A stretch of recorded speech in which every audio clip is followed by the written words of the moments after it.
नमस्कार आप सभी को। आपका अपना YouTube चैनल अंकुश मैथमेटिक्स में आप सभी का स्वागत है।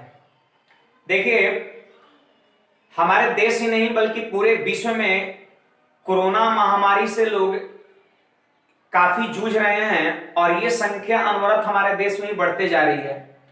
तो आप बिल्कुल घर में ही रहिए, अपने आप को सुरक्षित रखिए और दूसरे को भी इसके बारे में बताइए। और देखिए, आपको मैं एक बात बता दूं कि जितने भी जैसे देश में बिजनेसमैन हुए, कंपनियां हुई, या वैसे बहुत सारे लोग जो अपना रोजी रोटी कर रहे हैं, सारे लोगों को नुकसान है।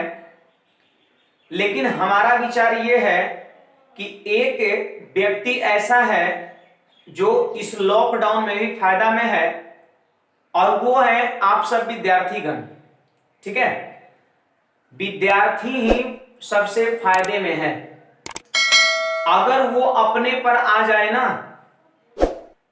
और इस समय को अगर यूटिलाइज करे तो ये लॉकडाउन में अपने आप को बहुत बेहतर कर सकता है।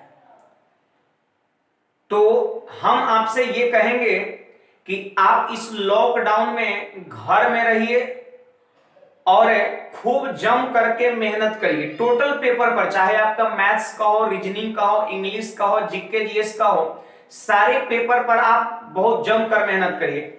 आप अपनी कमजोरी को देखिए कि कहां पर आपको ज्यादा प्रॉब्लम होता है, कौन सा सेक्शन से ज्यादा समस्या होता है, उस समस्या पर आप गहन अध्ययन करिए, प्रैक्टिस करिए।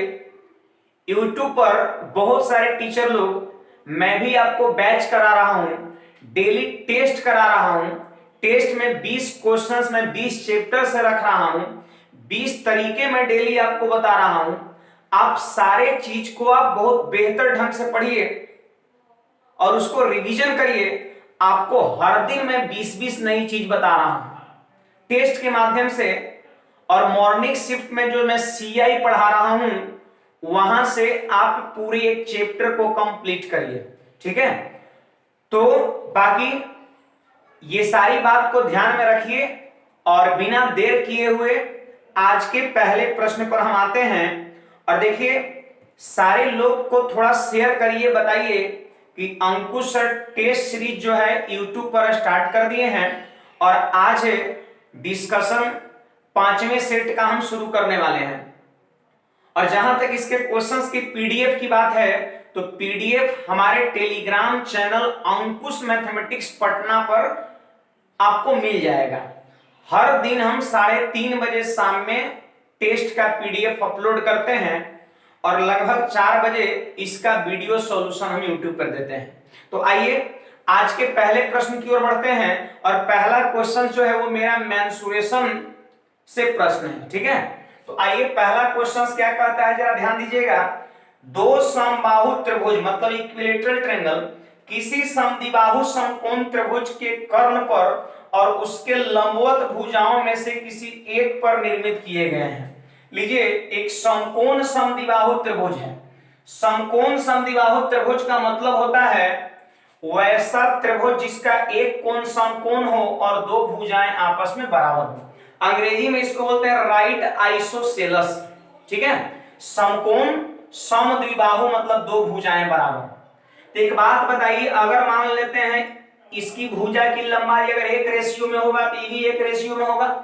और आप बताइए बाबू, कर्ण क्या होता है, तो अंडर रूट लंब स्क्वायर और प्लस आधार स्क्वायर। ठीक है, तो 1 कितना √2 हो जाएगा। यानी हम कह सकते हैं समकोण समद्विबाहु त्रिभुज का लंब आधार और कर्ण का रेशियो आपके सामने है। अब दो समबाहु त्रिभुज बनाया जाता है और जिसमें से एक समबाहु त्रिभुज जो है मेरा कर्ण पर बनाया जाता है। अगर ये √2 है तो सभी भुजाएं √2 हो जाएगा, समबाहु की सभी भुजाएं बराबर होती हैं। और दूसरा समबाहु त्रिभुज ये दोनों में से किसी एक पर बनाया जाता है। तो मैंने क्या किया, इस पे बना दिया। ठीक है, अगर ये भुजा 1 है तो ये भी 1 है और ये भी 1 है। अब क्वेश्चन क्या कहता है कि उनका क्षेत्रफल h और a है।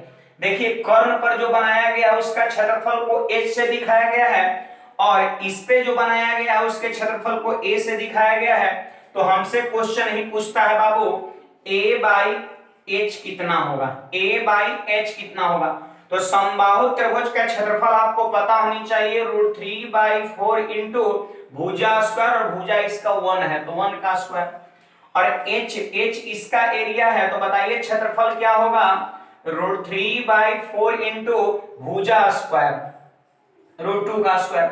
आप देखिए √3/4 ऊपर नीचे खत्म हो गया, √2 का स्क्वायर कितना है वो 2, यानी 1/2 आपके क्वेश्चंस का आंसर हो जाएगा। ऑप्शन नंबर कौन होगा, बी हो जाएगा। आइए बाबू दूसरे क्वेश्चंस की ओर बढ़ते हैं, और ये मेरा प्रश्न है। देखिए इस क्वेश्चंस को करने के लिए यहाँ पर जो चीज मैं लिख रहा हूं जरा ध्यान दीजिएगा कि यदि x + 1/x का मान अगर a दिया हुआ रहेगा तो पहला नंबर बात है x² + 1/x² का मान a² - 2 होगा। दूसरी नंबर बात है x³ + 1/x³ की जो वैल्यू होगा वो a³ - 3a होगा, ठीक है। तीसरी नंबर चीज है x⁻6 + 1/x⁻6। इसका मतलब जानते हैं क्या होगा, इसका मतलब यही होगा x³ + 1/x³ का होल स्क्वायर और माइनस कितना हो जाएगा, 2 हो जाएगा। आप चाहे तो a + b का होल स्क्वायर तो सबको आता है, आप करके देखिए। a² करिएगा तो 6 हो जाएगा, x⁻6। b² करिएगा बाबू तो हो जाएगा 1/x⁻6। करिएगा +2ab तो ये दोनों तो कट जाएगा, तो +2 और -2 क्या हो जाएगा, 0। तो बताइए इतना के बदले आप ये लिख सकते हैं, ठीक है, इतना के बदले आप ये लिख सकते हैं। आप बताइए इसको आप थोड़ा सा चाहे तो आप ऐसे भी बढ़ा सकते हैं, x³ + 1/x³ का फॉर्मूला ही है ना, तो इसको आप चाहे तो ऐसे भी लिख सकते हैं a³ - 3a, इसके बदले का होल स्क्वायर -2। तो ये आपका जो है वो फॉर्मूला हो गया, किसका, पावर 6 वाले का हो गया। तो मैं इसका प्रयोग करके ये क्वेश्चंस को बहुत आसानी से करने वाला हूं, और मैं देख रहा हूं कि इतना बराबर ये ही फॉर्मूला यूज होगा, ये पावर 6 वाला। और a का मान कितना है बाबू, तो 3 है, तो जहां जहां a रहेगा वहां वहां 3 बैठा देंगे। देखिए ना, x + 1/x का मान a, तो पावर 6 का मान इतना है, तो a + 1/x की वैल्यू जो 3 दे रखा है वो a का काम करेगा, और ये 3 यहां पर हम पुट कर देंगे। तो बोलिए 3 का क्यूब कितना, 27, और 3 तिया कितना, 9 का होल स्क्वायर -2। अब देखिए 27 में से 9 घटेगा बाबू कितना, 18, 18 का स्क्वायर 324 में से 2 घट गया, यानी 322 आपके क्वेश्चंस का आंसर हो जाएगा। आइए बाबू क्वेश्चन नंबर 3, और क्वेश्चन नंबर 3 करने से पहले एक हमको रिलेशन बताइए। मैं जो बोर्ड पे लिख रहा हूं, खर्च बराबर खपत गुना दर, इससे आप परिचित हैं? मैं बता रहा हूं ये आपका एक रिलेशन है और बिल्कुल सही है। जैसे मान लेते हैं 20 रुपए केजी आपका सपोज आलू मिल रहा है, और आप 5 केजी अगर आप यूज कर रहे हैं तो हमारे ख्याल से खर्च कितना आएगा, 20 पंचे कितना, 100 रुपया। तो खर्च बराबर खपत गुना दर, एकदम बात सही है। और एक बात मैं आपको और बता दूं कि खपत और दर के बीच का जो संबंध कैसा है, गुणात्मक है, और गुणात्मक संबंध जब रहता है तो हम प्रभाव सूत्र का प्रयोग करते हैं। क्या होता है प्रभाव सूत्र, तो जरा आप साइड में ध्यान दीजिए। प्रभाव सूत्र क्या होता है, जिसको हम एबी फॉर्मूला के भी नाम से जानते हैं। जैसे देखिए मान लेते हैं किसी चीज में a% का वृद्धि हो तो +a लिखेंगे, फिर b% की अगर कमी हो रहा है तो -b लिखेंगे, और फिर देखिए प्लस माइनस माइनस और a गुना b/100 लिख देंगे, ठीक है। ये तरीका होता है प्रभाव सूत्र के अकॉर्डिंग चीज को लिखने का। वृद्धि हो तो उसको प्लस साइन के साथ और कमी हो तो माइनस साइन के साथ, और यहां का जो साइन है ना ये दोनों पे डिपेंड करता है, प्लस माइनस माइनस और गुना करके 100 से भाग देते हैं, ठीक है। अगर रिजल्ट आ जाएगा पॉजिटिव तो हम वृद्धि समझेंगे, और रिजल्ट अगर मान लेते हैं निगेटिव आ जाएगा तो हम कमी समझेंगे। और कहिएगा कि यूज कहां कहां होता है, तो मैं बता दूं यूज होता है गुणात्मक संबंध में। जहां गुणात्मक संबंध रहेगा, ठीक है, वहां प्रभाव सूत्र का प्रयोग होगा, पहली नंबर चीज। दूसरा नंबर चीज होता है क्रमागत वृद्धि, या कमी के केस में। प्रभाव सूत्र का हम प्रयोग केवल दो जगह ही करते हैं बाबू। पहला, जब गुणात्मक संबंध चीजें गुणा में हो वहां पे करेंगे, और दूसरी नंबर चीज जब चीजें क्रम रूप से बढ़ रहा हो या घट रहा हो तो हम करेंगे। यही दो जगह यूज होता है, और इस क्वेश्चंस को हम प्रभाव सूत्र के माध्यम से बहुत आसानी से बना सकते हैं। पढ़िएगा सब लोग। कहीं कहता है कि चीनी के मूल्य में 25% की वृद्धि हुई। लीजिए, चीनी का जो रेट है वो 25% से बढ़ गया, तो लिखिए ना +25, और लिखिए +25। फिर कहता है कि चीनी का व्यय, व्यय मतलब हो गया खर्च, का वही स्तर बनाए रखने के लिए एक व्यक्ति ने अपने उपभोग में 4% की कमी कर दी। उपभोग का मतलब होता है खपत, कितना आप उसको भोग रहे हैं, कितना आप खा रहे हैं। तो 4% की कमी हुआ खपत में, तो यहां पे लिख देंगे बाबू -4। तो क्वेश्चन क्या कह रहा है, चीनी पर अपने व्यय में, व्यय मतलब खर्च में 1% की वृद्धि कर ली, तो x का मान कितना है। मतलब खर्चा 1% से बढ़ गया तो x का मान कितना है ये पूछ रहा है। तो समझ जाइए ना कि खर्च में कितना वृद्धि हुआ यही आपसे पूछ रहा है, और ये दोनों में संबंध गुणात्मक है तो प्रभाव सूत्र नहीं लगा देंगे। तो बोलिए -4 + 25, माइनस प्लस -4 गुना 25/100। ठीक है, 100 ऊपर 100 ऊपर एक बार में कट गया। अब बोलिए बाबू 25 में से 4 घटा तो 21, और 21 में से एक और घट गया तो 20। अब बताइए बाबू 20 प्लस साइन के साथ आया ना, तो हम कहेंगे 20% वृद्धि। तो बताइए खर्च में x% की वृद्धि क्वेश्चन दे रखा है, और आया 20% की वृद्धि, इसका मतलब x की वैल्यू कितना होगा बाबू 20 होगा। ऑप्शन नंबर ए हो जाएगा। ठीक है, तो ये बहुत बेहतरीन तरीके हैं। जो भी खर्च खपत और दर वाला प्रश्न रहेगा उसको आप प्रभाव सूत्र से बहुत आसानी से कर सकते हैं। क्वेश्चन नंबर 4 आइए, निम्नलिखित में से कौन सा अपरिमेय संख्या है। अपरिमेय बोले तो इरेशनल नंबर। अपरिमेय संख्या, अपरिमेय संख्या का मतलब जिसे p/q के रूप में नहीं लिखा जा सके। ठीक है, ये बात आपको ध्यान में रखना है। रेशनल का मतलब समझते हैं, रेशनल नंबर को बोलते हैं प्रमेय संख्या जिसे p/q के रूप में लिखा जा सके। बस ध्यान में ये रखना है कि q is not equal to 0, मतलब q 0 नहीं होनी चाहिए, क्योंकि किसी भी भिन्न का हर अगर 0 हो जाएगा तो उसकी वैल्यू फिर इन्फिनिटी हो जाएगा। और क्या कहता है कि p और q जो है ना वो इंटीजर होना चाहिए, पूर्णांक। p और q इसको पढ़ते हैं बिलोंग्स टू इंटीजर, मतलब ये दोनों क्या होनी चाहिए, इंटीजर होना चाहिए। तो यहां पर क्वेश्चन हमसे क्या पूछ रहा है कि इरेशनल कौन है। इसका मतलब 4 ऑप्शन में एक ऑप्शन इरेशनल होगा और बाकी सब होगा रेशनल, यानी 3 ऑप्शन जो होगा उसको इस रूप में लिखा जा सकता है ना।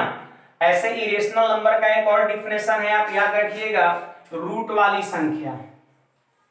रूट वाली संख्या मतलब 4 ऑप्शन में एक ऑप्शन ऐसा रहेगा जिसमें रूट का टर्म रह जाएगा और बाकी 3 ऑप्शन में रूट खत्म हो जाएगा, तो रूट वाली संख्या ही रेशनल कहलाएगा और वही आपके प्रश्न का उत्तर हो जाएगा।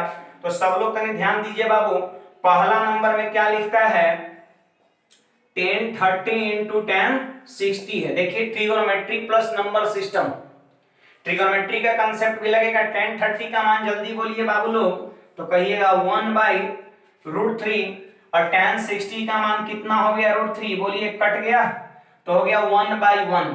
ये क्या है p/q के रूप में, मतलब रेशनल है। तो ये नहीं होगा क्योंकि हमसे तो इरेशनल पूछ रहा है, रूट वाली संख्या पूछ रहा है, रूट बचा नहीं। आइए बाबू दूसरा नंबर में क्या बोलता है, तो sin 30। आपसे मैं पूछ रहा हूं sin 30 1/2, ये भी रेशनल नंबर है लेकिन हमसे तो इरेशनल पूछ रहा है। आइए 3 नंबर में है tan 45, और tan 45 का मान 1 होता है 1/1, ये भी आपका है। तो उत्तर आपका ये 4 वाला हो जाएगा। कैसे, तो लिखता है cos 30, और cos 30 होता है √3/2। कुछ लोग के मन में चल रहा है कि सर p/q के रूप में तो लिख ही रहे हैं, एकदम सही लिख रहे हैं, लेकिन यहाँ पर p और q इंटीजर होता है। तो क्या आप हमको बताइए इंटीजर है, 2 इंटीजर है, √3 को इंटीजर थोड़े बोलते हैं। मतलब ये क्या है, रेशनल नहीं है, ये इरेशनल है, रूट वाली संख्या इरेशनल है। तो 4 आपका सही है। तो आप ऑप्शन में देखिए, तो मैं देख रहा हूं डी नंबर ऑप्शन में 4 लिखा है, तो डी को हम क्या करेंगे, टिक कर देंगे। देखिए बाबू क्वेश्चन नंबर 5 कहता है कि दिया हुआ है कि पुरुष किसी काम को करने के मामले में महिलाओं की तुलना में दुगना कुशल होते हैं। क्वेश्चन क्या कहता है कि मेल जो है काम करने में फीमेल से दुगना एफिशिएंट है, मतलब फीमेल का रेशियो अगर इफिशियंसी का 1 है तो मेल का 2 है। अरे मेल दुगना सक्षम है तो रेशियो बताइए इफिशियंसी का, कार्य क्षमता का 2:1 बन जाएगा। अब सुनिए, यदि 3 पुरुष और 2 महिलाएं किसी काम को 2 दिन में, बताइए बाबू 3 पुरुष और 2 महिलाएं, ये टोटल संख्या हो गया लोगों का, और कितने दिन में ये सब मिलके काम को कर रहे हैं, तो 2 दिन में कर रहे हैं। तो आप जान जाइए कि अगर लोगों की संख्या को अगर समय के साथ गुना कर देते हैं बाबू, किसके साथ, समय के साथ, तो उसको हम कहते हैं कुल काम। क्या कहते हैं उसको, कुल काम कहते हैं। याद रखिएगा तनी, कुल काम बराबर लोगों की संख्या और इंटू समय, कितने समय तक काम किया। तो देखिए 3 आदमी 2 पुरुष मिलकर 2 दिन में काम खत्म कर दिया, तो अगर समय को हम संख्या से गुणा कर दे तो ये टोटल काम निकल जाएगा। तो आप बताइए बाबू कुल काम कितना होगा, टोटल वर्क कितना होगा। तो ऐसा करिए ना, m का रेशियो 2 है तो 3 गुना कितना 6, और f का 1 है तो 2 एकम 2, तो 6 और 2 8, 8 दूना 16, यानी टोटल काम बाबू हो गया कितना, 16 हो गया। ठीक है, अब क्वेश्चन क्या कहता है कि अगर अकेली कार्य करते हुए कोई महिलाएं उस काम को कितने दिन में पूरा कर सकती है। तो काम बताइए कितना को है, 16 है, टोटल काम कितना है 16। एक महिला काम करे तो कई दिन में खत्म होगा, तो एक महिला का एफिशिएंसी कितना है, 1 है। एक बात और जान लीजिए, इफिशियंसी का मतलब होता है, जानते हैं, 1 दिन का काम। इस सब ध्यान रखिए, इफिशियंसी मतलब 1 दिन का काम। आप बताइए फीमेल 1 दिन में 1 काम कर सकती है, टोटल काम कितना है बाबू 16। अब फीमेल 1 दिन में 1 काम कर सकती है, तो बताइए 16 काम करने में आपको लग रहा है 16 दिन लग जाएगा। देखिए बाबू क्वेश्चन नंबर 6 जो है आपको दिख रहा है, x की वैल्यू यहां से यहां तक दे रखा है, y की वैल्यू यहां से यहां तक दे रखा है, और x बटा y हमसे पूछ रहा है। देखिए ऐसे क्वेश्चन तो बहुत भयानक दिख रहा है, और आपको मैं बता दूं 2019 का एलडीसी का पूछा हुआ क्वेश्चन है ये। ठीक है, अब ये क्वेश्चन थोड़ा सा लग रहा है कि पता नहीं इसको कैसे कर पाएंगे। तो देखिए ये प्रश्न को बहुत जल्दी करने के लिए एक कॉन्सेप्ट पता होनी चाहिए पार्शियल फ्रैक्शन का। ठीक है, किसका बाबू, पार्शियल फ्रैक्शन। पार्शियल फ्रैक्शन का कॉन्सेप्ट पता होनी चाहिए। और क्या होता है पार्शियल फ्रैक्शन, मैं आपको सिखाता हूं। देखिए जिस भिन्न के हर का फैक्टर, जैसे 1 गुना अगर लिखा हुआ है 2 गुना 3, तो बताइए इस भिन्न का अंश है और नीचे वाले को बोलते हैं हर, और हर का ये दोनों गुणनखंड हुआ फैक्टर। और याद रखिएगा जिस भिन्न के हर के फैक्टर्स के बीच का अंतर अंश के बराबर हो उसी को बोलते हैं पार्शियल फ्रैक्शन। ठीक है, तो एग्जांपल में ये चलेगा। अगर मान लेते हैं दे दिया 1 बाई मान लेते हैं 20 दे दिया, तो 20 को आप लिख सकते हैं 4 गुना 5। बोलिए जल्दी, अब बताइए इसके हर के फैक्टर में कितने का अंतर, 1 का, क्या अंश में है, जितना अंतर होगा वही अगर अंश में रहेगा तो कहलाएगा पार्शियल फ्रैक्शन। ठीक है, जैसे अगर मान लेते हैं लिखा हुआ है 2/99, कोई कहेगा क्या ये पार्शियल है, तो बताइए बाबू 99 को आप लिख सकते हैं 9 गुना 11। बताइए हर के फैक्टर्स में कितने का डिफरेंस, 2 का, अंश में है ना 2। पार्शियल का ही परिभाषा है कि जिस भिन्न का हर के गुणनखंडों का अंतर अंश के बराबर हो वही पार्शियल होता है। ठीक है, तो मैं यहां पर देख पा रहा हूं 12 और 13 में 1 का अंतर अंश में 1 है, यहां भी 1 का अंतर अंश में 1 है, यहां भी 1 का अंतर अंश में 1 है, मतलब जितना भी भिन्न यहां पर दिख रहा है सब का सब क्या है, पार्शियल है। ठीक है, अब देखिए यहां पर इसको जानते हैं आप 1/2 माइनस 1/3 लिख सकते हैं, 1/2 माइनस 1/3। आप चाहे तो एलसीएम लीजिए, 3 2 का एलसीएम 6, और 3 यहां जाएगा 2 यहां जाएगा, 3 में से 2 घट गया 1/6, मतलब ये दोनों आपस में बराबर होता है। इसको चाहे तो आप लिख सकते हैं 1/9 माइनस 1/11। कुछ लोग के मन में चल रहा सर 2 है तो 2 लिखेंगे, नहीं 1 ही लिखेंगे। आप एलसीएम लीजिए कितना होगा 99, और 11 यहां जाएगा 9 यहां जाएगा, तो 11 में से 9 घटा 2, 2/99 हो जाएगा। तो ये पार्शियल फ्रैक्शन को लिखने का तरीका होता है। ठीक है, अब ये कंसेप्ट हम इस क्वेश्चन में लगा देंगे, मेरा प्रश्न यूं ही हो जाएगा। देखिए तो यहां पर कोई बोलेगा x की वैल्यू बताओ, तो बोलिए सबसे पहला फैक्टर कौन है 12 और सबसे अंतिम फैक्टर कौन है 24। तो कैसे लिखते हैं जरा ध्यान दीजिए, 1/12 माइनस 1/24। कहिएगा बीच वाला कहां गया, तो बाबू सब कट गया। कैसे 1/12 माइनस 1/13, फिर 1/13 माइनस 1/14, तो यहाँ पर माइनस में 1/13, यहाँ प्लस में 1/13, यहाँ माइनस में 1/14, अगला प्लस में 1/14, तो minus plus minus plus minus plus सब कट जाता है, बचता है फर्स्ट वाला और लास्ट वाला। तो लिख दिए। अब बताइए बाबू इसमें से इसको घटाएंगे तो कितना होगा 1/24, अरे भिन्न का घटाव आता है ना सबको। अब यहाँ पर तो सबसे पहला फैक्टर 36 और सबसे लास्ट फैक्टर 72, तो लिखेंगे 1/36 माइनस 1/72, भिन्न का घटाव सबको आता है 1/72 हो गया।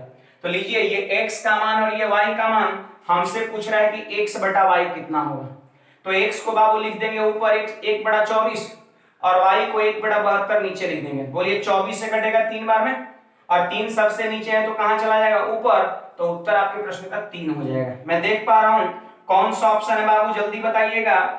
ऑप्शन नंबर बी है आपका। देखिए बाबू क्वेश्चन नंबर 7 कहता है कि एक आदमी ने दो वस्तुएं खरीदी जिसमें से प्रत्येक की कीमत 4158 रुपए थी। देखिए 4158 रुपए दोनों वस्तु का कीमत था, इसका मतलब सीपी क्या है बाबू, समान है। अरे दोनों का मूल्य इतने रुपए है, एक ही रकम है, तो सीपी समान है। देखिए यहां पर हम लिख दिए सीपी और यहां लिख दिए एसपी। अब देखिए पहला वस्तु और ये रहा दूसरा वस्तु। आप आगे बढ़िए, कह रहा उसने एक वस्तु 15% की हानि पर बेची। मान लेते हैं पहला वस्तु को 15% हानि पर बेचा। इसका सेंस ये है कि अगर 100 में खरीदा तो 85 में क्या किया बाबू, बेच दिया। ठीक है, 100 में खरीदा तो 85 में बेच दिया। 15% हानि है तो 100 में से 15 घटा के ले दिया, अगर लाभ करता तो 115 हो जाता। अगर आप इसको सिंपली काटना चाहे, छोटा करना चाहे तो 5 से 20 बार में और 5 से 17 बार में, तो हम ये कह सकते हैं कि पहला वस्तु को 20 के रेशियो में खरीदा और 17 के रेशियो में क्या किया, बेच दिया। ठीक है, अब क्वेश्चंस क्या है, कह रहा था कि सीपी समान है, मतलब पहले वस्तु का सीपी अगर 20 होगा तो दूसरे वस्तु का सीपी भी कितना होगा बाबू, 20 ही होगा। अरे सीपी समान है तो यहां 20 तो यहां भी 20। अब क्वेश्चंस क्या कहता है जरा पढ़िएगा सब लोग, कि दूसरी वस्तु को कितने % लाभ पर बेचा जाए। कह रहा दूसरा वस्तु को कितना %, देखिए खरीदे हैं 20 में, कह रहा कितना % लाभ पर बेचा जाए कि कोई लाभ या हानि प्रतिशत अर्जित ना हो, मतलब टोटल पर न लाभ हो ना हानि हो, नो प्रॉफिट नो लॉस। किस पे, टोटल पर।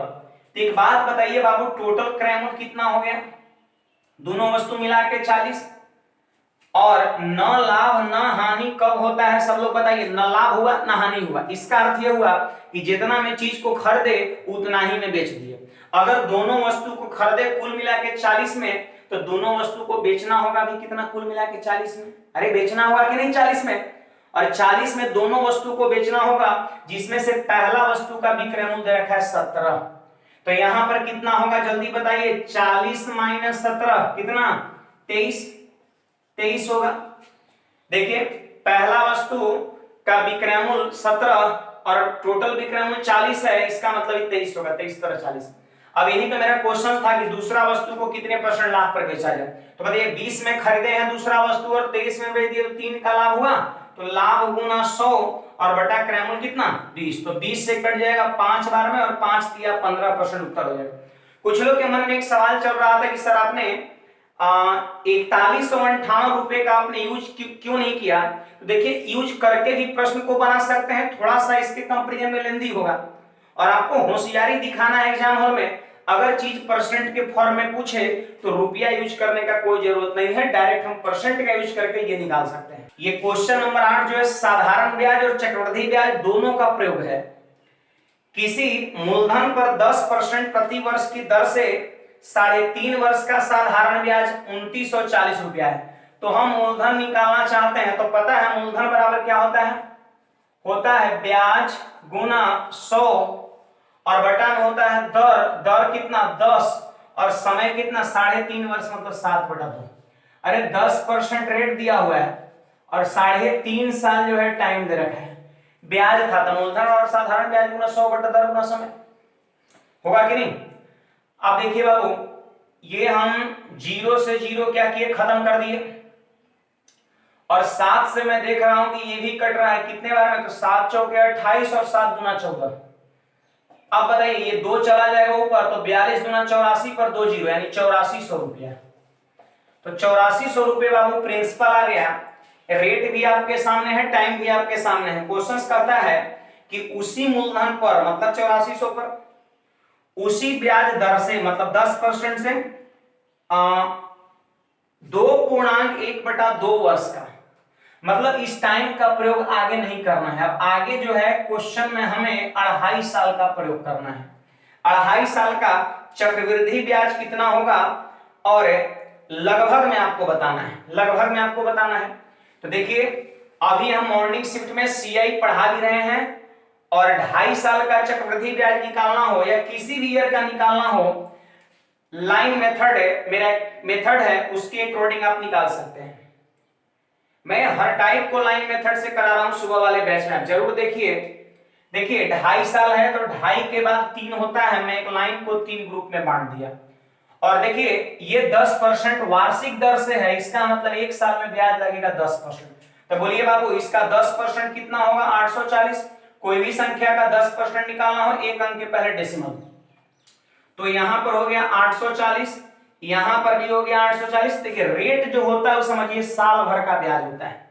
तो अगर इसका 10% हम लिख रहे हैं तो समझिए साल भर का ब्याज लिख रहे हैं 840 840, और यहां भी 840। तो ये भी पहला साल का, दूसरा साल का, ये पूरे तीसरे साल का। तो क्या पूरे तीसरे साल का आपको लिखना है? नहीं लिखना है आपको। तीसरा साल में तो 6 महीने का लिखना है, तो आधा कर देंगे। अरे ये पूरे तीसरे साल का था, आधा कर दिए, हो गया 6 महीने के, 1 साल, दूसरा आधा साल, 2.5 साल। तो ये हो गया बाबू साधारण ब्याज। अब हमको चक्रवृद्धि ब्याज लिखना है तो यहां लिख देंगे 0। कहिएगा 0 का है तो पहला साल का एसआई और सीआई दोनों बराबर होता है। अब हमको सेकेंड ईयर का सीआई लिखना है, तो सीआई का मतलब होता है ब्याजों पर ब्याज। पीछे के 1 साल में जो ब्याज बना है उस पर भी ब्याज लगेगा बाबू 10%। तो बोलिए इसका 10% कितना, 84। अरे दूसरे साल का सीआई लिखना है तो पीछे के 1 साल में जो ब्याज बना है उस पर 10% लगाइएगा ना, तो इसका 10% कितना हुआ, 84। अब फिर सुनिएगा, यहां पर पीछे के 2 सालों में जितना भी ब्याज बना है, आप लगभग में लीजिए ना, आंसर पकड़ में आ जाएगा। पीछे के 2 सालों में जितना भी ब्याज बना है उस पर ब्याज लगेगा बाबू कितना, 10%। ऐसे 5% में लगा सकते हैं, क्योंकि 10% तो पूरे साल का लगेगा ना, और हमको तो यहां पर तीसरा साल में 6 महीने का लिखना है, तो आप 5% भी लगा सकते हैं। तो बोलिए बाबू इसका 10% कितना, 84। मौखिक करिए तो 5% कितना, 42। यहां 5% कितना, 42, तो 42 42 84। इसका देखिए 10% 8.4, तो 5% 4.2, 4.2, और 42 42 84 और 4.2, तो 84 4 कितना, 88.2 हो जाएगा। ठीक है, आप 88 भी ले सकते हैं, कोई दिक्कत नहीं है। 2 से इसको बाबू काट दीजिए तो 420। अब देखिए 2.5 साल का हमसे सीआई पूछ रहा है, तो सबको क्या किए हम, जोड़ दिए। जोड़ दीजिए तो 800 और 800 1600, और 400 कितना, 2000, और 40 40 80 और 2000 2100, 2100, और 84 और 88 और जोड़िए तो 2272.2 हो जाएगा आपका। 2272.2 रुपया, यही आपके प्रश्न का उत्तर हो जाएगा। ठीक है, यही आपके क्वेश्चन का आंसर हो जाएगा, और मैं देख पा रहा हूं ऑप्शन नंबर ए हो जाएगा 2272। तो देखिए लाइन के ऊपर जो होता है, लाइन के ऊपर उसको बोलते हैं ए साइड, लाइन के जो नीचे में आपको दिख रहा है उसको बोलते हैं डिफरेंस। अगर इस क्वेश्चन में बोलता है कि सीआई एसआई का डिफरेंस बताओ 2.5 साल का, तो ये दोनों को जोड़ देते हैं, और अगर आप सबको जोड़ देते हैं तो वो मेरा कहलाता है सीआई। ठीक है, आइए बाबू क्वेश्चन नंबर 9 क्या कहते हैं, 8 अंकों की संख्या 342x18y6, 8 अंकों की संख्या है, और क्वेश्चन कह रहा है 72 से विभाज्य है। तो क्वेश्चन कह रहा है y का सबसे बड़ा मान के लिए √9x + y का मान क्या होगा, y के मैक्सिमम वैल्यू पर। ठीक है, y के मैक्सिमम वैल्यू पर इसका मान कितना होगा। तो इसका वैल्यू हम तब निकाल पाएंगे जब मेरे पास x और y दोनों होगा। तो जरा सोचिएगा 72 का विभाजता का नियम क्या होता है, तो 9 गुना 8, 9 8 72। देखिए पिछले सेट में ये क्वेश्चन इस तरह का था, 88 का वहां पर था और ये 72 का है। तो देखिए जो संख्या 9 और 8 दोनों से कटेगा वो 72 से कटेगा। अब 8 का विभाजता का नियम क्या होता है, तो मैं आपको बता दूं, लास्ट 3 डिजिट, जो संख्या का अंतिम 3 अंक 8 से कटेगा वो पूरी संख्या 8 से कटने वाली होगी। तो आपसे मैं पूछ रहा हूं, बताइएगा सब लोग कि y का मान हम क्या क्या लेंगे जिससे कि लास्ट 3 डिजिट 8 से कटेगा। देखिए भाग दीजिए ना, इसमें भाग दीजिए लास्ट 3 डिजिट में 8 से, तो 8 है कम 8, और यहां पे आपको लग रहा है कि 1 लेंगे तो 1 पर 6 16 कट जाएगा। अरे होगा कि नहीं, 2 लेंगे 8 है कम 8, 2 पर 6 26 कटेगा, 3 पर 6 36 8 से कटेगा, 4 पर 6 46 8 से कटेगा, 5 पर 6 6 कट जाएगा। तो y का मान 1 भी हो सकता है, 5 भी हो सकता है। फिर देखिए 6 पर 6 66 8 से नहीं कटता है, 7 पर 6 76 नहीं कटता है, सीधे यहाँ पे 9 रख लीजिए आप, 9 पर 6 96 कटता है। तो कहने का मेरा अर्थ ये है कि अगर y के जगह पर 1 रख देते हैं तो 8 1 6 8 से कट जाएगा, 5 रखते हैं तो 8 5 6 भी 8 से कट जाएगा, 9 रखते हैं तो 8 9 6 भी 8 से कट जाएगा। तो कहने का मतलब y की वैल्यू 1 भी हो सकता है, 5 भी हो सकता है, 9 भी हो सकता है, लेकिन क्वेश्चंस का कहना है कि y के मैक्सिमम मान पर आपको आंसर करना है। मतलब इसे नहीं लेना है, इसे नहीं लेना है, आपको 9 को लेना है, क्योंकि ये तीनों में मैक्सिमम कौन है, 9 है। y का मान 9 लेना है। अब देखिए जब y का मान हम 9 लेंगे तो x का मान क्या क्या आएगा, ठीक है। तो ध्यान दीजिए जरा, यहां पर अब 9 के विभाजता का नियम लगाएंगे। पता है सबको, अंकों का योगफल 9 से कटना चाहिए। तो चलिए तनी जल्दी से जोड़ लेते हैं, बोलिए 6 और y को 9 लेना है, तो 6 और 9 15, 15 और 8 23, 23 और 1 24, 24 और 2 26, 26 4 30 और 3 33 प्लस x हो गया। बोलिए बाबू कितना हो गया, 33 प्लस x हो गया, 33 प्लस x हो गया। अब यहां पर जरा ध्यान दीजिएगा सब लोग कि x की वैल्यू क्या होनी चाहिए। मतलब सोचिए कि x के जगह पर क्या रखे जिससे कि ये संख्या 9 से कट जाए, तो 3 रख दीजिए, तब ना जाके 36 होगा और 9 से कट जाएगा। तो आपने क्या सीखा कि y की वैल्यू 9 और x की वैल्यू कितना 3, सीधे इसमें हम क्या करेंगे, पुट कर देंगे। तो बोलिए बाबू x का मान 3 है तो 9 3 कितना 27 और y का मान 9 है, तो 27 9 36 का वर्गमूल 6 आपके क्वेश्चन का आंसर हो जाएगा। उम्मीद है आप सभी को बहुत बेहतर से समझ में आ रहा होगा। देखिए आप हमको कमेंट में जरूर लिख के बताइए आपको टेस्ट कैसा लग रहा है, ठीक है। अगर आपको बढ़िया लग रहा है जरूर लिखिए, अगर कुछ इसमें दिक्कत परेशानी लग रहा है, कुछ इंप्रूवमेंट चाहिए, तो वो भी आप हमको लिखिए, मैं प्रयास जरूर करूंगा। लिखता है 5 सेंटीमीटर किनारे वाले 4 घन एक दूसरे से जुड़े हुए हैं। देखिए इसको सिंपली हम फोटो बना दें जल्दी से, ये समझ जाइए क्यूब है, ये भी एक क्यूब है, ये भी एक क्यूब है, ये भी एक क्यूब है। क्यूब मतलब समझिए ना लीडो वाला जो होता है पासा होता है, डाइस। अब 4 गो डाइस, देखिए 5 सेंटीमीटर भुजा है और 4 गो डाइस को जब सटाइएगा तो आपको लग रहा है कि लंबाई जो है वो 20 सेंटीमीटर हो जाएगा। अरे 5-5 सेंटीमीटर के 4 गो डाइस को सटाइएगा तो लंबाई पूरा 20 नहीं हो जाएगा। और ये आकृति अब क्यूब नहीं होगा, ये क्यूबॉइड बन जाएगा, घना। लेकिन चौड़ाई भी 5 ही सेंटीमीटर होगा और ऊंचाई भी कितना होगा, 5 ही सेंटीमीटर होगा। चौड़ाई भी वही होगा और ऊंचाई भी आपका वही होगा, सिर्फ चेंज होता है तो क्या, लंबाई। याद रखना आज के बाद कि जब 2 या उससे अधिक डाइस को जब आपस में सटाते हैं तो लंबाई बदल जाता है लेकिन चौड़ाई और ऊंचाई ज्यों का त्यों रहता है। हाँ, तो हमसे क्या पूछ रहा है कि जो क्यूबॉइड बन गया, ये जो घनाभ बन गया, उस घनाभ का टोटल सरफेस एरिया क्या होगा, कुल पृष्ठीय क्षेत्रफल। तो जल्दी से बोलिएगा, फॉर्मूला 2 × LB + BH प्लस क्या होता है बाबू, HL होता है। उम्मीद है आप सभी लोग LBH की वैल्यू इसमें आप पुट कर देंगे। तो जल्दी बोलिए कितना हो जाएगा, 20 पंचे कितना 100 और प्लस कितना 25 और फिर कितना 100। तो 100 100 225 को 2 से गुणा कर दिए तो 450 सेंटीमीटर स्क्वायर आपके क्वेश्चन का आंसर हो जाएगा। ठीक है, हमारे ख्याल से ऑप्शन नंबर ए हो जाएगा।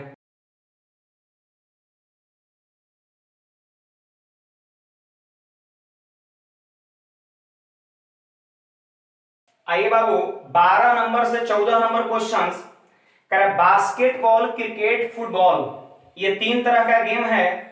छात्रों को किसी एक में भाग लेना अनिवार्य है और वो 2 या 3 में भी भाग ले सकता है। और टोटल देखिए कितना स्टूडेंट है, तो 120 स्टूडेंट टोटल है। ये मैंने वेन डायग्राम बना दिया। ये आपका रेलवे एनटीपीसी 2016 का पूछा हुआ क्वेश्चन है। ये रहा आपका बास्केटबॉल, ये रहा आपका क्रिकेट और ये रहा आपका फुटबॉल रहा, ठीक है। अब क्वेश्चन क्या कहता है कि 70 छात्र जो है वो बास्केटबॉल खेलता है। क्वेश्चन इसके बाद कहता है कि 73 जो है सो आपका क्रिकेट खेलता है। फिर इसके बाद क्या कहता है कि 45 जो है वो फुटबॉल खेलता है। अब इसके बाद क्या कहता है कि इसके अलावा 37 छात्र बास्केटबॉल और क्रिकेट दोनों। देखिए बास्केटबॉल और क्रिकेट दोनों के घेरा में ये आपको दिख रहा होगा, बास्केटबॉल और क्रिकेट दोनों के घेरा में ये दिख रहा होगा। तो बास्केट और क्रिकेट दोनों खेलने वाले कितने स्टूडेंट है? 37, यानी 37 इसकी वैल्यू है। फिर इसके बाद कहता है बाबू 20 बास्केटबॉल और फुटबॉल दोनों खेलते हैं। तो ये रहा आपका क्षेत्र किसका किसका? फुटबॉल और बास्केटबॉल का। और खेलने वाले कितने लोग हैं? जल्दी बोलिए, 20 लोग हैं। फिर इसके बाद कहता है कि 8 छात्र तीनों खेलते हैं, तीनों गेम। तो तीनों गेम ये है आपका तीनों के क्षेत्र में 8। फिर कहता है कि 25 छात्र सिर्फ क्रिकेट में भाग लेते हैं। 25 स्टूडेंट ऐसा है जो केवल क्रिकेट खेलता है, दूसरा कुछ नहीं। इतना ही मेरे पास इंफॉर्मेशन है। और 3 क्वेश्चन है, 12, 13 और 14 है। तो चलिए सबसे पहले जितना भी खाली जगह है वो सबको मैं फुलफिल कर लेता हूं। तो आप बताइए ये पूरे का मान कितना है? 37, और 37 में ये 8 है तो ये कितना होगा? 29। ये पूरे का मान 20 है और 20 में 8 है तो ये कितना होगा? 12 होगा। और आप जरा बताइएगा ये पूरा घेरा बास्केटबॉल का कितना? 70 है ना। जोड़िए 12, 8, 20 और 20 और 29 कितना? 49। और टोटल कितना है? 70। इसका मतलब 70 में से 49 घटा 21, यानी केवल बास्केटबॉल खेलने वाला 21 लोग होगा। अब देखिए जी ये पूरा क्रिकेट का घेरा का मान कितना है? 73 है। तो जोड़िए जरा 29 और 8 कितना हो जाएगा बाबू? 37 हो जाएगा। और 37 में आप 25 को जोड़ लीजिए तो हमारे ख्याल से कितना हो रहा है? 37 और 25 62 हो रहा है क्या? 62 हो रहा है, बिल्कुल सही। और है 73 तो बचा 11, ठीक है। अब सुनिए ये पूरा घेरा का मान कितना है? 45 है। और ये कितना है? 12, 8, 20 और 20, 11 कितना?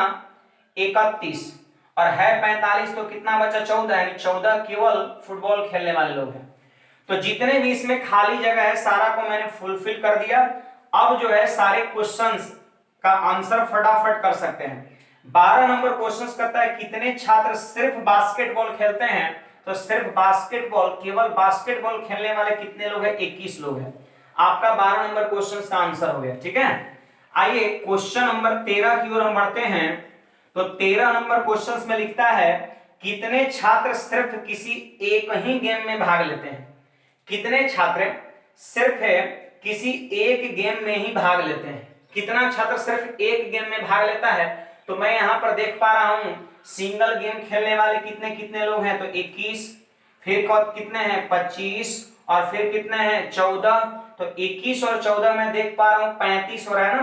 35 और 25 कितना? 60। 60 आपके क्वेश्चन का आंसर हो जाएगा। आइए क्वेश्चन नंबर 14 क्या कहता है, जरा सब लोग ध्यान दीजिएगा।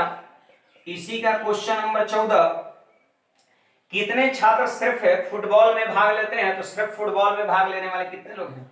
14 लोग हैं। तो उम्मीद है आप सभी को यह प्रश्न समझ में आया होगा।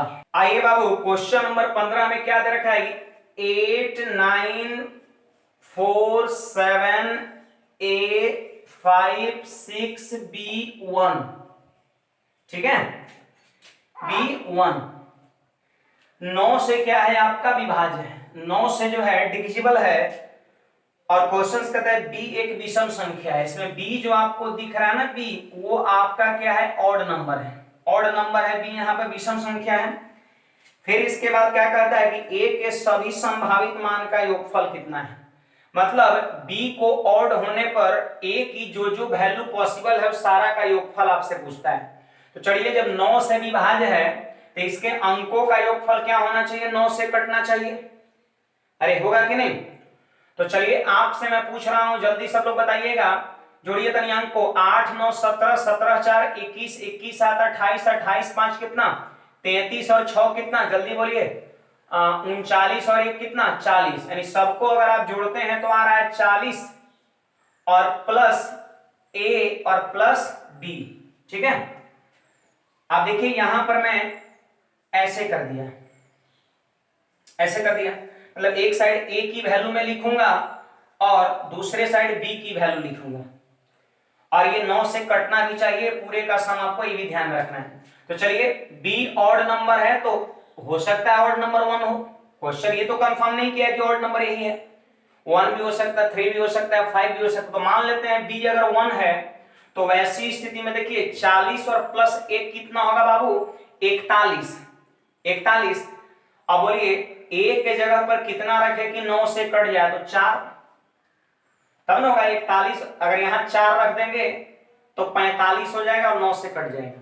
अब बोलिए बी विषम संख्या है तो 1 के बजाय और क्या हो सकता है 3 हो सकता है, तो बोलिए 40 और 3 43, 40 और 3 43। तो वैसी स्थिति में फिर यहां पर क्या हो जाएगा 2 हो जाएगा, तब ना 45 पूरा होगा। अगर मान लेते हैं ये सपोज 5 होगा, अगर मान लेते हैं सपोज यहां पर 5 होगा तो वैसी स्थिति में बोलिए 40 और 5, 40 और 5 45। तो ए के जगह पर क्या हो सकता है 0 हो सकता है या 9 भी हो सकता है। अरे ए क्या एक अंक है, अंक क्या होता है 0 से लेकर के 9 तक, ए के जगह पर आप 10 नहीं बैठा सकते हैं, 0 से 9 तक आप कोई भी मान बैठा सकते हैं। तो अगर बी एक ऑड नंबर 5 होगा तो 40 और 45 तो यही दोनों मिलकर 45 हो जाएगा। तो अगर यहाँ 0 होगा तो योगफल 45 9 से कट जाएगा, और अगर 9 होगा तो ऐसी स्थिति में 45 9 54 तो भी 9 से कट जाएगा। तो याद रखना है बी अगर विषम संख्या 5 होगा तो ए की वैल्यू 0 और 9 भी हो सकता है। ठीक है, 0 भी हो सकता है 9 भी हो सकता है। अब बताइए बाबू कि अगर यहाँ पे हम 7 रख देते हैं सपोज, तो 40 और 7 47, और 47 के बाद कितना 54 होता है 7, 47 7 54। अगर हम यहाँ पर b के जगह बाबू 9 रख देते हैं, 9 रख देते हैं क्योंकि b विषम है, तो बोलिए 40 और 9 कितना 49। तो वैसी स्थिति में यहाँ पर कितना रखना पड़ेगा 5, तब ना 54 होगा 9 से कटेगा। तो देखिए a का यही जो है पॉसिबल वैल्यू आया, यही है a की पॉसिबल वैल्यू है। अब हमसे यही बोल रहा है कि उसका योगफल बताओ कितना है, तो सबको क्या करिए आप जोड़ दीजिए। चलिए मौखिक जोड़िए, 4 2 6, 6 और 9 15, 0 तो जोड़ने पर कोई प्रभाव पड़ेगा नहीं, तो 15 7 22 और 22 5 27, और 27 आपके प्रश्न का योगफल हो जाएगा। ठीक है, उत्तर आपका हो जाएगा। बहुत ही बेहतरीन प्रश्न है, आप जरा गौर फरमाइएगा। देखिए बाबू एक और बेहतरीन क्वेश्चन 16 नंबर आपके सामने है। एक कुत्ता जितनी देर में 8 छलांग लगाता है उतनी ही देर में एक शेर 12 छलांग लगाता है। देखिए बाबू यहां पर हम लिख दिए कुत्ता लिख दिए, यहां हम शेर लिख दिए, और एक और चीज है आपका लोमड़ी है। ठीक है, अब यहां पर क्या हो गया आपका छलांग की संख्या हो गया कि कितना छलांग लगाता है। तो कहता है कि कुत्ता जितना देर में 8 छलांग लगाता है उतनी ही देर में शेर 12 छलांग लगाता है। फिर कह रहा है जितना देर में शेर 12 छलांग लगाता है उतनी ही देर में लोमड़ी 15 छलांग लगाता है। तो यहां पर हम ये कह सकते हैं कि तीनों के छलांग का जो संख्या का अनुपात है वो 8:12:15 है। ठीक है, अब यहां पर आगे आप पढ़िए तो लिखता है कि कुत्ते द्वारा 8 छलांग में तय की गई दूरी, कुत्ता द्वारा 8 छलांग में तय की गई दूरी, मतलब कुत्ता 8 बार उछल के जितना दूरी तय करता है उतनी ही दूरी जो है शेर 16 छलांग में तय करता है। तो 16 गुना क्या हो जाएगा शेर, और फिर 24 गुना क्या हो जाएगा लोमड़ी। लोमड़ी देखिए कुत्ता का 8 छलांग की दूरी और शेर का 16 छलांग की दूरी और लोमड़ी का 24 छलांग की दूरी बराबर है। तो मैंने यहां पर इक्वल कर दिया। अब देखिए मैं देख रहा हूं काफी चीजें कट रहा है, 8 से 1 बार में, 8 से 2 बार में और 8 से 3 बार में कट रहा है। अगर कोई आपसे यहां पर पूछ देगा ये क्या है, यह 1 छलांग की दूरी है, 1 छलांग की दूरी, कि 1 छलांग में कुत्ता कितना दूरी तय किया। तो देखिए अगर कुत्ता का रेशियो अगर आप निकालना चाहते हैं तो देखिए इसके कोएफिशिएंट को इसे झांप दीजिए और ये दोनों को गुणा कर दीजिए 6। अगर शेर का एक छलांग का दूरी अगर आप निकालना चाहते हैं तो ऐसे इसको ढक दीजिए और 3 एकम कितना 3। अगर लोमड़ी का एक छलांग का दूरी निकालना चाहते हैं तो ये दोनों को गुणा कर दीजिए, 2 एकम 2 यहां पे हो जाएगा। ठीक है, तो ये हो गया आपका एक छलांग की दूरी। ऐसे हम करते हैं। अब ध्यान दीजिए सब लोग, कुत्ता एक छलांग कुत्ता का 6 मीटर का है और वो 8 छलांग लगाया है। तो बोलिए एक छलांग में 6 इकाई, तो 8 छलांग में कितना, तो 8 छक 48। शेर एक छलांग में 3 इकाई, तो 12 छलांग में तो 12 दिया 36। और लोमड़ी एक छलांग में 2 इकाई, तो 15 छलांग में कितना 30 इकाई। तो ये रेशियो बताइए 48, 36 और 30, ये जानते हैं दूरी का रेशियो बन गया। और आपको मैं बता दूं कि दूरी और चाल जो है ना वो समानुपाती होता है। समानुपाती का मतलब क्या होता है कि जो रेशियो दूरी का होगा वही रेशियो चाल का होगा। तो एक छलांग की दूरी 6, 8 छलांग मारा है, तो छलांग की संख्या और एक छलांग की दूरी को गुना कर देंगे, कुल दूरी नहीं हो जाएगा। लेकिन हमसे क्वेश्चन में चाल का रेशियो पूछा है, तो क्या दिक्कत है, दूरी और चाल समानुपाती होता है, मतलब अगर ये दूरी का रेशियो है तो चाल का रेशियो भी यही होगा। तो आप इसको थोड़ा सिंपलेस्ट फॉर्म में काट दीजिए। तो 6 से ही कटेगा बाबू क्या बार में, 8 बार में। 6 से ही कटेगा 6 बार में, और 6 से कटेगा 5 बार में। और मैं देख पा रहा हूं ये तीनों के स्पीड का रेशियो 8 6 5 हो जाएगा। तो इस तरह के सारे प्रश्न में यही करना होता है, छलांग की संख्या पहले लिखिए और फिर एक छलांग की दूरी लिखिए और सीधे मल्टीप्लाई कर दीजिए, वो दूरी का रेशियो बताएगा। और दूरी चाल समानुपाती होने की वजह से ये रेशियो चाल का भी कहलाएगा। तो आपके क्वेश्चन का आंसर 8:6:5 हो जाएगा। ठीक है, आगे बढ़ते हैं। आइए बाबू क्वेश्चन नंबर 17 मिश्रण का है। कहता है एक मिश्रण में दूध और पानी का रेशियो 2:1 है। देखिए बाबू ये दूध है और ये पानी का रेशियो है। इसमें हम कहेंगे कि दूध बताइए कितना हिस्सा है, तो आपका जवाब होगा 2 हिस्सा। और पानी कितना है बाबू, तो कहिएगा 1 हिस्सा है। अब कहता है कि मिश्रण का कितना भाग पानी से प्रतिस्थापित किया जाए। देखिए पानी से प्रतिस्थापित करने का अर्थ है कि मिश्रण जितना निकाल रहे हैं उसके बदले उतना ही पानी मिला रहे हैं। तो क्वेश्चन ये कहता है कि मिश्रण का कितना भाग निकाला जाए। तो मिश्रण बताइए पूरा कितना है, तनी जोड़िए जल्दी से, 3 है। अरे मिश्रण कितना है, 3। करे मिश्रण का, तो का मतलब गुना, कितना भाग निकाला जाए, तो मैंने उस भाग को x मान लिया। मिश्रण का x भाग निकाला जाए मतलब निकल कितना रहा है, 3x निकल रहा है। अब बताइए जब 3x मिश्रण निकल रहा है तो दूध भी निकलेगा पानी भी निकलेगा, कितना, तो 2:1 में। तो 3x को बांटिए, मिश्रण निकल रहा है 3x, तो इसमें दूध भी निकलेगा और पानी भी निकलेगा।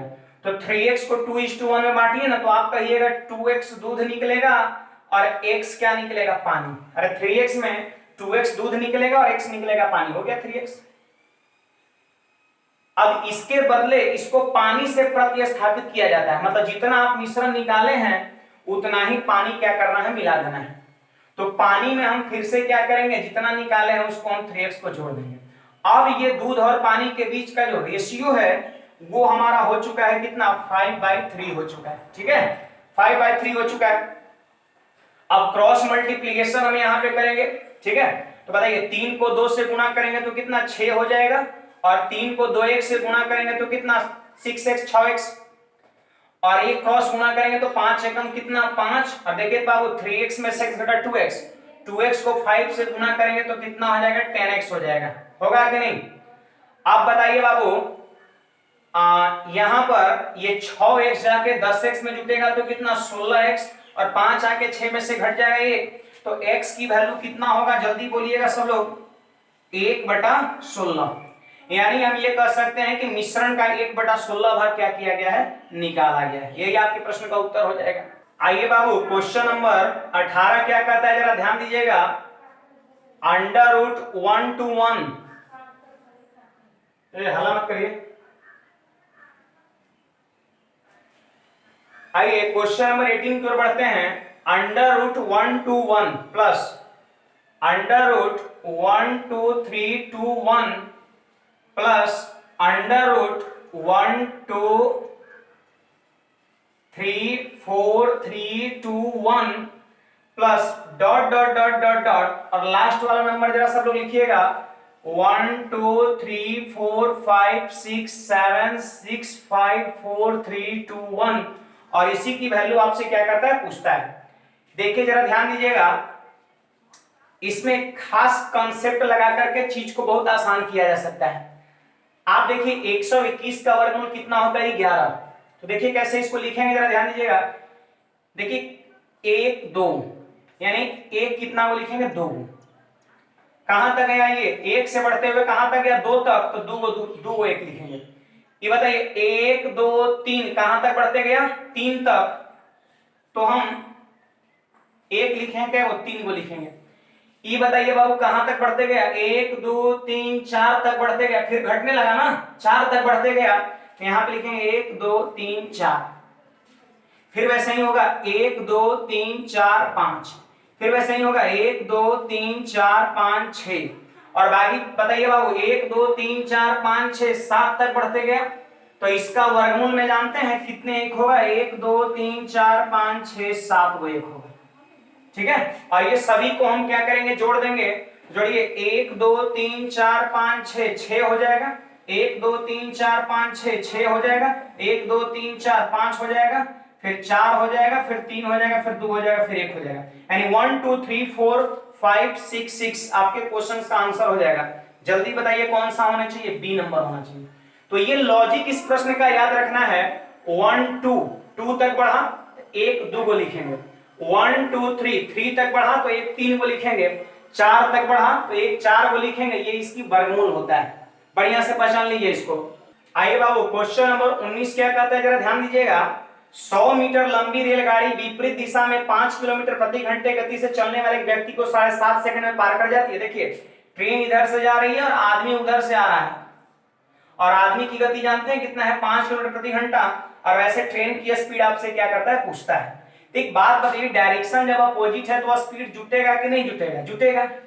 तो चाल बराबर क्या होता है, दूरी बटा समय, और दूरी दे रखा है कितना, 100 मीटर, और जहां तक समय की बात है तो 7 5 35 और 1 36 बटा कितना, 5। ये मीटर में है और ये सेकंड में है, लेकिन हमको तो रिजल्ट किलोमीटर पर आवर में चाहिए, तो 18 बटा 5 से क्या करेंगे, गुणा कर देंगे। देखिए बाबू 18 से कटाई 2 बार में और 2 से कटेगा 50 बार में, और ये 5 से 5 खत्म हो गया, तो 5 जाके 50 में घट गया, v इक्वल टू 45 किलोमीटर पर घंटा आपके प्रश्न का उत्तर हो जाएगा। आइए बाबू क्वेश्चन नंबर 20 कहता है कि एक नदी के 2 किनारे पर ठीक आमने सामने 2 मंदिर बना हुआ है। 2 मंदिर बना हुआ है, उसमें से एक मंदिर 54 मीटर ऊंचा है, और इस मंदिर से दूसरे मंदिर के शीर्ष और तल का अनुमान कौन। देखिए ये एक मंदिर है और दूसरा मंदिर मेरा इधर है, और इसकी हाइट मैं आपको बता दूं तो 54 मीटर पूरा दे रखा है इस मंदिर का हाइट। और क्वेश्चन क्या है, इस मंदिर से उस मंदिर के शीर्ष, लीजिए शीर्ष है, और उस मंदिर का जड़ का औनमन कोण। औनमन कोण बनने का मतलब यह है कि आदमी इस जगह पर बैठा होगा और नीचे देख रहा होगा, तो जाहिर सी बात है दूसरा वाला मंदिर छोटा हो जाएगा। अब क्वेश्चन कह रहा है औनमन कोण 30 डिग्री और 60 डिग्री है, तो यहां पर आपका एंगल है 30 डिग्री और यहां पे एंगल कितना है, 60 डिग्री है। तो हमसे यही बोलता है कि इस वाले मंदिर की ऊंचाई बताओ कितना है। तो देखिए बाबू रेशियो मेथड आप यूज करिए, बार बार मैं कहता हूं हाइट एंड डिस्टेंस को रेशियो मेथड से बनाइए, बहुत ही बेहतरीन तरीका है। एक मेथड से पूरा चैप्टर खत्म हो जाता है। तो देखिए 30 डिग्री के लिए क्या होगा, 1:√3 होगा, और 60 डिग्री के लिए कितना होगा बाबू बोलिए जल्दी, √3/1 होगा। अरे होगा कि नहीं, आप बताइए कि ये वाला डिस्टेंस और ये वाला डिस्टेंस दोनों बराबर होगा, होगा ना। तो जब ये डिस्टेंस दोनों बराबर होगा तो रेशियो भी बराबर होनी चाहिए। आपसे मैं पूछ रहा हूं कि ये दोनों रेशियो बराबर कैसे होगा, तो आपका जवाब होगा सर √3 से इसमें गुणा कर दीजिए। तो देखिए √3 से मैंने यहां पे गुणा कर दिया, और 60 डिग्री के लिए रेशियो क्या था, 1/√3 ये था। अगर इसमें √3 से गुणा किए तो यहां भी √3 से गुणा करना पड़ेगा। तो बोलिए √3 × √3 कितना होगा, वो 3, यानी यहां से यहां तक पूरा रेशियो 3 हो गया, और बराबर 54 मीटर है। तो कह देंगे चूंकि 3 रेशियो इक्वल टू कितना, 54 मीटर, तो 1 रेशियो इक्वल टू कितना, 18 मीटर। इसलिए हमसे पूछता है कि ये ऊंचाई बताइए मंदिर का। तो पूरा यहां से यहां तक 3 है, और ये कितना है 1, तो ये कितना बच गया, 2, यानी इस मंदिर की ऊंचाई जो होगा वो 2 के रेशियो में होगा, और 1 रेशियो 18 मीटर, 2 रेशियो 36 मीटर। ठीक है, तो बाकी उम्मीद है सभी को बहुत बढ़िया लगा होगा। आप जरूर कमेंट में हमें रिप्लाई करिए, बताइए। और आज भर हम इतना ही रखेंगे, बाकी अगले सेट में फिर से एक बार हम मिलेंगे। धन्यवाद।